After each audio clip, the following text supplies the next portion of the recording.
You're listening to The Rendezvous Show.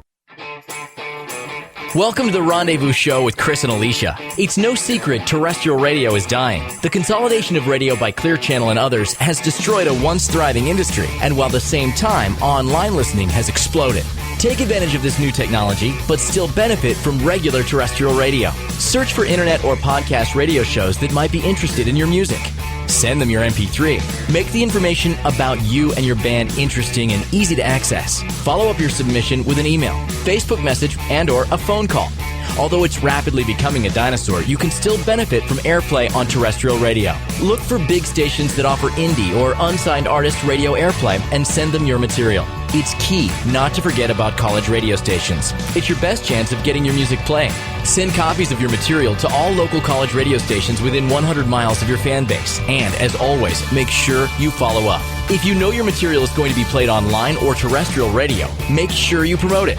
Tell your fan base to post it everywhere, and I mean everywhere. Facebook, MySpace, Twitter, even the bathroom wall. Encourage them to listen and to contact the radio station to interact with the hosts. If the radio stations get interactions, it's almost guaranteed you'll see additional exposure and airplay. This has been a Rendezvous Show Indie Tip. Don't forget to visit our Facebook page at The Rendezvous Show with Cris and Alysia for updates of our upcoming shows. Hi, this is Glenn G, and you're listening to one of my tracks on TRS 24/7 radio with Cris and Alysia.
Welcome back to TRS 24/7 Radio. We are back, Alysia, from a little vacation, mini vacation. A mini holiday vacation. It was a great one. We definitely needed it. I almost didn't want to come back, but then I have artists such as the artist that is going to be on our show today, coming up. He's actually on the phone right now.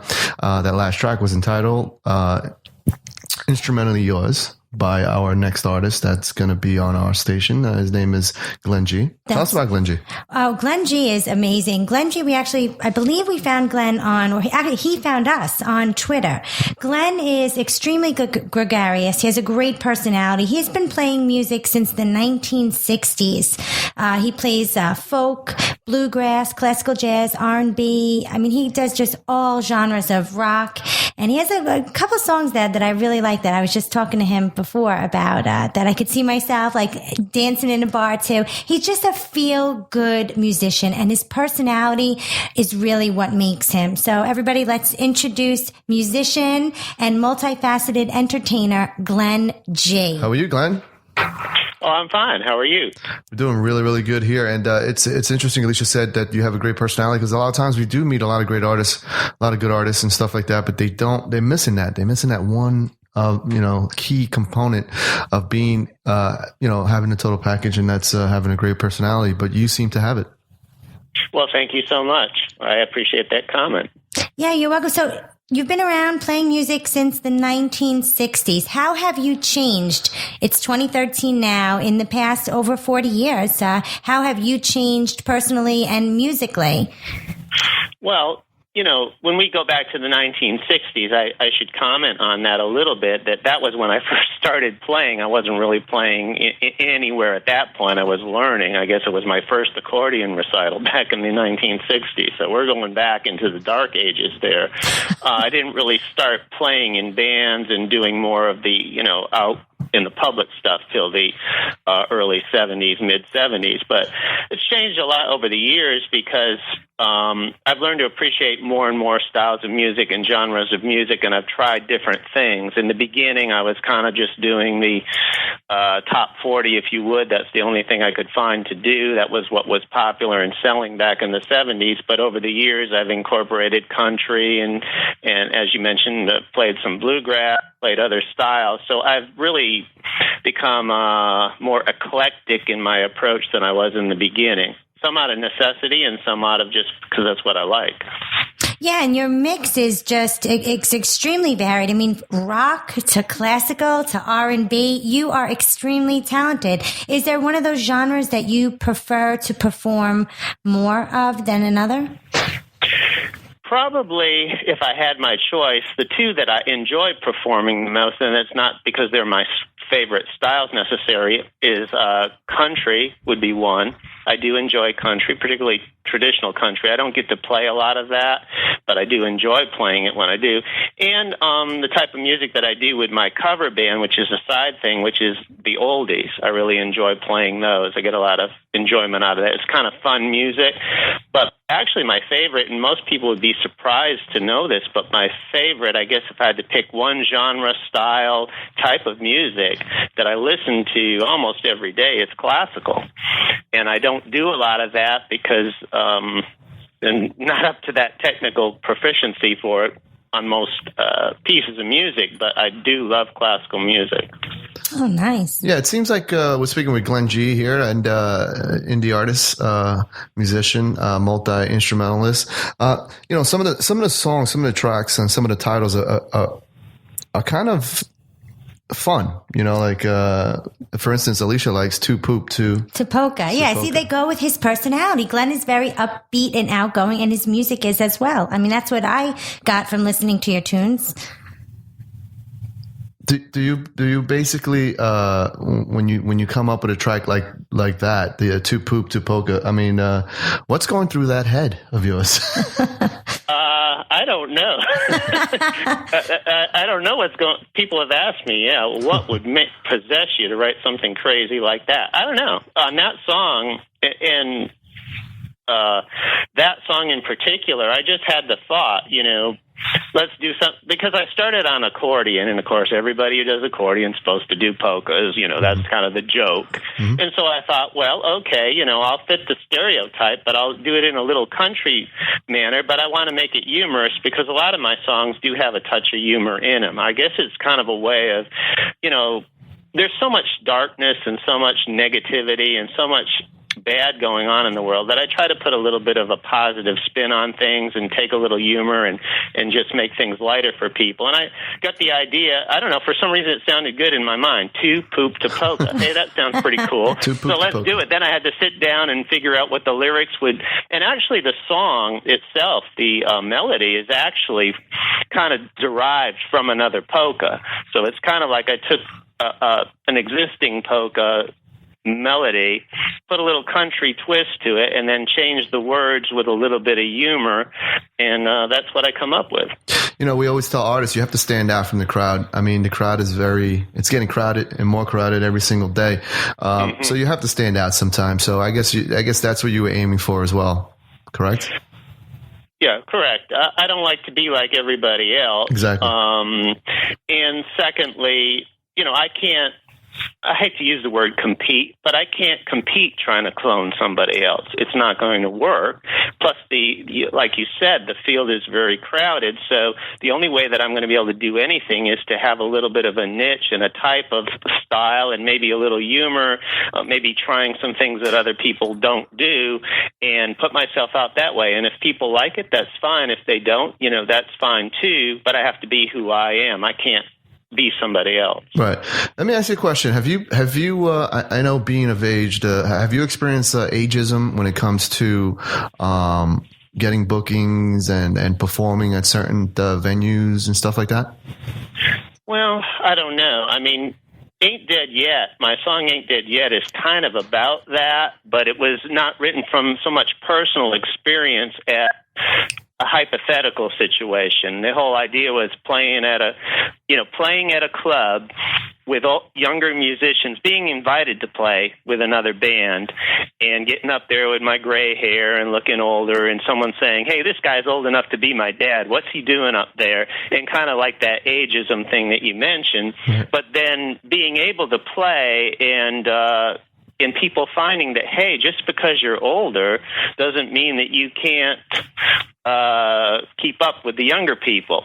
One of my favorite artists and a man that I've met several times is the great Charlie Daniels. He's 76 years old, but I mean, he can still rock out and he can still play. And so I kind of got some inspiration from people like that are in their 60s and 70s who still play. But I tell you what, I don't know. I tell you what, you're pretty much embracing technology, because I see you on Facebook, I see you on all the social media and stuff like that, and you're very active. And a lot of times, older musicians and stuff like that, they come to us and they basically tell us, I can't tweet, I can't keep up, I can't do this.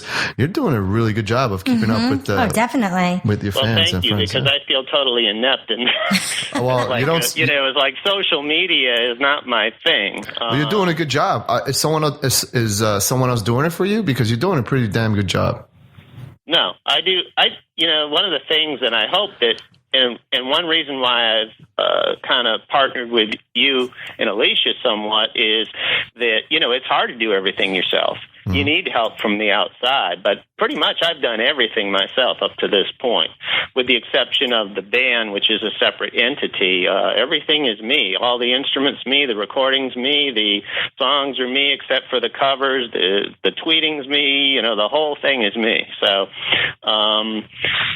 Is it because you feel like no one else can do it better but yourself? Like, you rather do it. For instance, like, I'm very much, when it comes to producing the show and stuff like that, sometimes I like to do everything, but I know I can't, so that's why I have to delegate certain things to other people. But I kind of like doing it myself because I know the way I want it done. Is that why you kind of do everything yourself, or what's the reason behind it? No, not it really. And there may be some of that, but I think the main reason for me is I've just not had other people involved to do that. Mm-hmm. So that, it's taking the initiative when you're by yourself, and when you don't have a lot of outside contacts in the beginning, you do what's necessary to get things going. So it's been more out of necessity than not trusting other people. It's just been, there's no one else to do it, so you either do it yourself or it doesn't get done.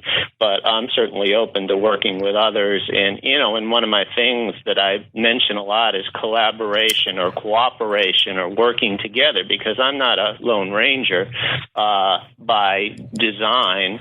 I'm open to working with other people on various levels and various projects and various things. So I'm certainly not feel that I got it all together and I can do better than anybody else. That's not the attitude at all. It's just been out of necessity more than anything.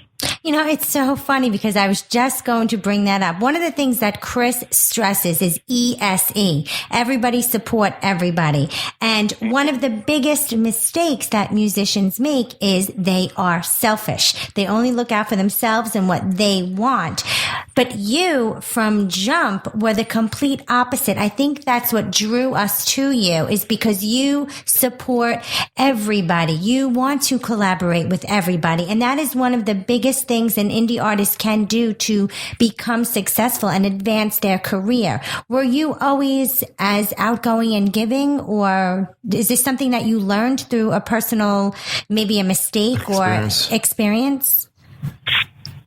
I think I've always been willing to work with others. I've always been a team player. In the past, I've been more like a support person in most of the musical endeavors I've been in. I'm not really a front man, so to speak. So I've always learned to play on the team. I was mostly a keyboard player for the most part. And so I'd be in the background, but doing the support role on keyboard. So I've always had to be part of a team, and I've always enjoyed doing that. And I don't feel like I always have to be the one up front. In fact, sometimes I'm, a little shy about that. I don't mind others having the limelight. I just like to be part of the team, if you will, or part of the experience. So supporting others and encouraging others has been part of what I've been doing for years. I don't think it was any particular crisis experience or anything that drove me to that. It's just who I am, and I enjoy doing that. Of course, I enjoy getting it back, too. Right. But, exactly. But, my motto is kind of to do unto others, the old golden rule, do unto others as you would have them do to you. So if I feel someone would like something, I would really appreciate that, then I try to do it for them as I'm able. Right. Now you're from Nashville, correct? No, I'm not from Nashville. You mean where I live presently or where I'm from? Where are you from? I'm originally from Massachusetts. Oh, Massachusetts. Okay. Yeah, I'm one of those Yankees. Oh, okay. Cool. And where are you living now? I'm in Memphis, Tennessee. Memphis, Tennessee. Tennessee, yeah. all right. Yeah, Elvis land. Yeah. So how's the music scene over there? Well, I haven't been involved in it as much as probably I should have, or maybe could have. I've found, I don't want to say anything negative about Memphis publicly on the radio, certainly. Other than, like a lot of places, it can be cliquey and hard to break in, which is why I'm thankful for my cover band, although we're not, we're just starting to get active. It's a group of men around my age, except for the singer who's younger, and we just have a close fellowship and a close camaraderie that really, is good to work with. But it's been a little bit difficult. I've done things here and there with artists here, but it's because I work full time and other things. It's been hard to get out there. So it's mostly a bar music scene here. Our band is trying to do more weddings and things of that nature just because we're older and we don't want that type of, schedule. None of us can handle it. But, I think Nashville is much stronger in music than Memphis. Right. Yeah, that's more new music coming out. But we do have our music scene here, and there's a lot of fine artists here, some who are on Reverb and others, and some that I've had contact with and a few that I've worked with. Do you travel at all to perform? Would you go to, say, back to Massachusetts to perform? I haven't done it to perform. I have family there. I've gone back to Massachusetts for that purpose, but not to perform. Would I do it? Well, there's possibility there. I certainly would have a place to stay, although it would be difficult to get my equipment back there. Right. But I haven't done it, no. We're speaking with Glenn G. You're on TRS 24/7 Radio with Cris and Alysia. Glenn G, ultimately, what do you wish to accomplish with your music career at this point? Like, where do you see yourself going? Is it performing more? Is it getting, like you just stated that you wanted to do more weddings? Is that your goal ultimately? Well, I think for the band, when I talk about the band is a totally separate entity from my persona on your radio network and on Reverb and all that. In fact, the Reverb doesn't have any band stuff at all. Okay. The band is a totally different website. One is kind of what I do to keep active in music, and to be performing. The other is my own personal thing. So they're two separate entities. For the band, we want to be more active in doing weddings and parties and regular shows. That keeps us out there and pays at least some of our gas money and other things, and that's a support. For myself personally, I would like to do more performing, more collaborating with other artists, certainly, because I think that's the key. I'm just one person. I can't do everything. I would like to do more performing because that's what that's the Ultimately, lifeblood. yeah. I'd like to be a little more creative in coming up with new music, certainly. I guess a goal would be, up to this point, because of life circumstances, my involvement in music for the last several years, at least, has been more as a hobbyist. I've tried to do things, but the tyranny of the urgent has always been, you got to pay the bills, you've got to work, you've got to do these other things. And I'd like to be, this is a goal. I'd like to be more active in music so that it becomes at least somewhat of a part-time position for me, and it's at least self-supporting, if you understand that. Yes. Absolutely. Where yes. the music is supporting the music rather than robbing Peter to pay Paul. Exactly. Yes. I don't know if I could ever do it full time. I mean, that's, there's a lot of people who are struggling just to do a little bit, but certainly to have it be a self-supporting entity rather than just a hobby that you do, in your spare moments, that type of thing. Right. Yeah, I've heard, we were interviewing this one guy and he said that, pursuing this field is hard. Some months, I'll make a few $100s, and other months I'll make a few $1,000s. And, that's probably one of the biggest things with the indie artist. Glenn, really quick, one last question I wanted to ask you. Speaking of being an indie artist, what do you like the most and what do you like the least in this musical field? You mean in terms of being indie? Yes. Yes. Music in general? Yeah. Indie artists. Boy. Well, I've never been anything else. It's hard to compare. It's not like I was, the next True. Paul McCartney, and then I dropped to being independent or something. Being an indie artist, it's fun because you have freedom and you don't have other people dictating, as I understand it, and I've read biographies of other famous artists. Sometimes they've had to break away from recording contracts or things because they felt they were stifled by them. They had to produce this type of music or produce this frequency. So I understand that sometimes with fame and fortune comes a cost at creativity because they're marketing you for what they think people want to hear, not necessarily who you are. So that would be a positive. A negative would be the things that we talked about. You're on your own a lot. You don't have support. You don't have a huge fan base. You're trying to do a lot of things by yourself. So it can be a little bit lonely unless you can collaborate with others. It can be a little bit lonely and a little bit, that's the best word I can think of. You feel sometimes that you're doing it all yourself. You don't have the support of the larger entities. Right. So there's the pros and the cons. Right. Well, listen, we want to thank you for being on our show. Tell us about this track that we're going to close the interview with, and then you can plug all your sites and stuff like that. It's entitled, actually, you kind of touched on it earlier. It's entitled Aint Dead Yet. Mm-hmm. Yeah, tell us about that track briefly. Well, basically, it was kind of an idea that I just come up with because I was looking at other artists who were getting older. Your famous artists like Charlie Daniels or the Rolling Stones or whoever, men that are getting up there in age. Mm-hmm. And I was thinking to myself, I'm not quite that old. Right. No offense to them, but I'm a little younger. They're my seniors.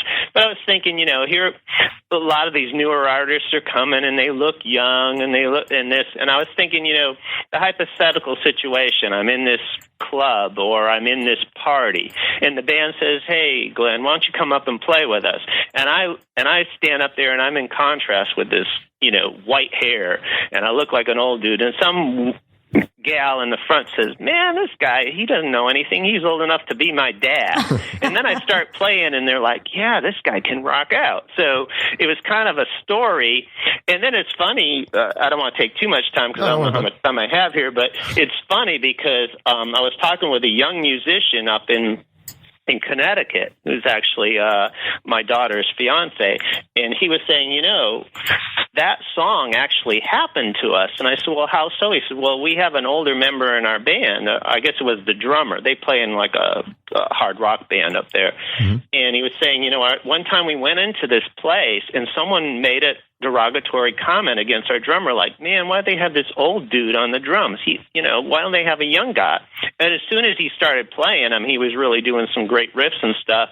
They kind of changed and said, man, that guy's good. So it actually happened in real life. So that's kind of the story behind it.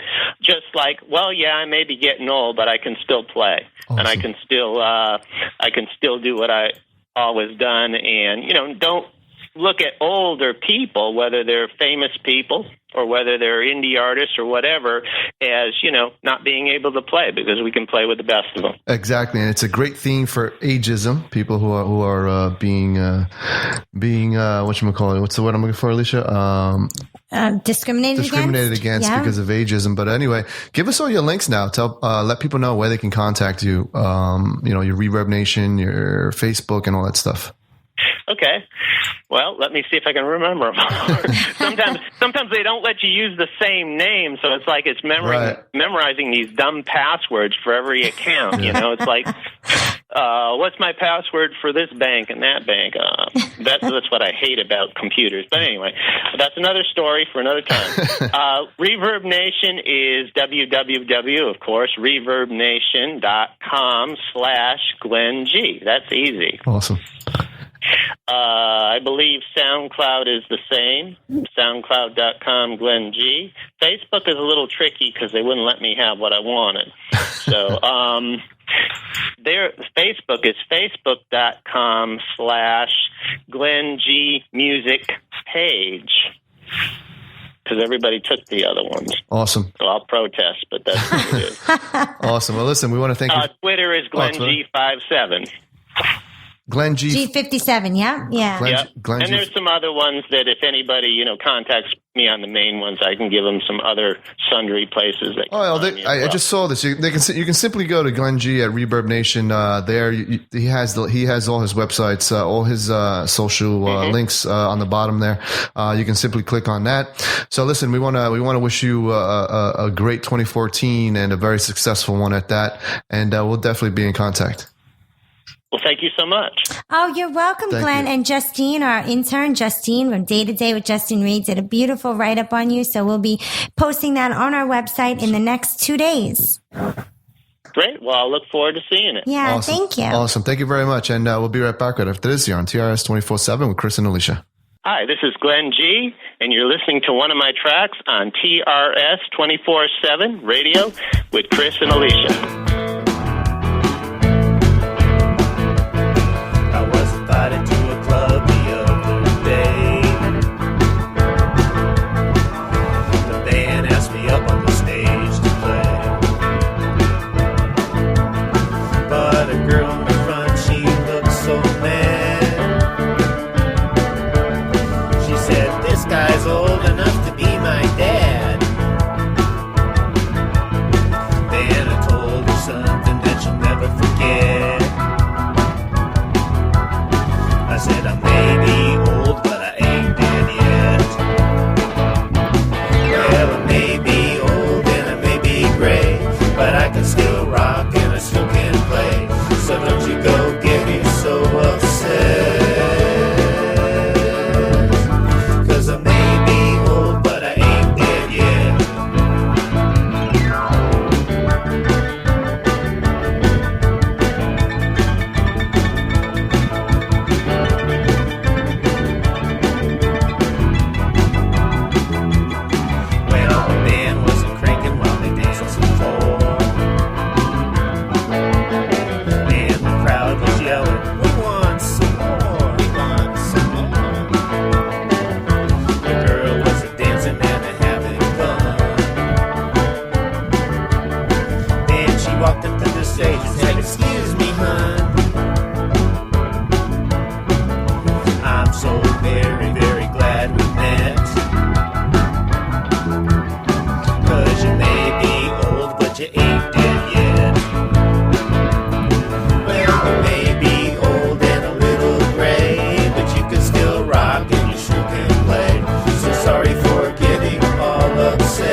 listening to The Rendezvous Show.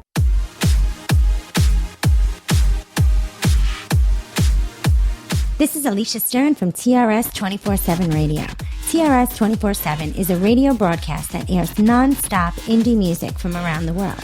By going to TRS247.com from your phone, your iPad, or from any internet-ready device, you can hear all genres of music all day long. To submit your music, email TRS247radio@gmail.com. It's that easy. TRS 24/7 Radio with Cris and Alysia. Music discovery at its best.